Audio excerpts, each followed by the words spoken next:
Bonjour à toutes et tous, bienvenue pour ce nouveau tutoriel de chimie sur la constante d'équilibre. La constante d'équilibre, tutoriel qui est associé au 232 sur le quotient de réaction parce que les deux sont étroitement liés.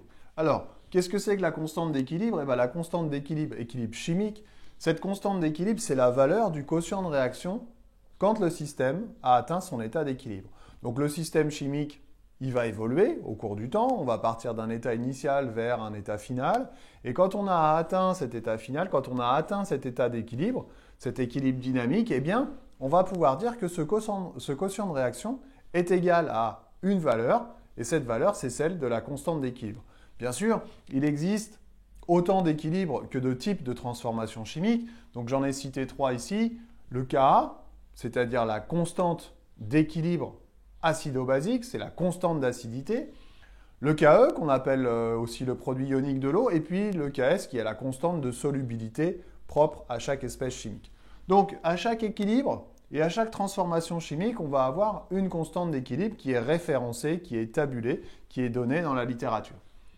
Je vais reprendre cet exemple du Ka avec une transformation acido-basique, l'acide éthanoïque qui se dissocie dans l'eau, transformation limitée, double flèche, et pour donner l'ion éthanoate et l'ion hydronium. Alors si je veux donner l'expression du quotient de réaction à n'importe quel instant, on va donc faire comme dans le tuto précédent, concentration effective en produit, donc en ion éthanoate, en exposant son nombre stoichiométrique qui est égal à 1, fois la concentration effective en ion hydronium de la même façon, divisé par la concentration effective en acide éthanoïque, avec un exposant 1. Concentration effective en eau, ça ne signifie rien, ça n'a pas de sens, je ne le mets pas. Ça, c'est l'expression du quotient de réaction à n'importe quel instant. Donc, on va pouvoir le calculer dans l'état initial, ça sera le quotient de réaction initial, et puis on va pouvoir aussi le calculer dans un état d'équilibre. Donc, à ce moment-là, toutes les espèces chimiques seront à l'état d'équilibre. Et bien, quand on est à l'état d'équilibre,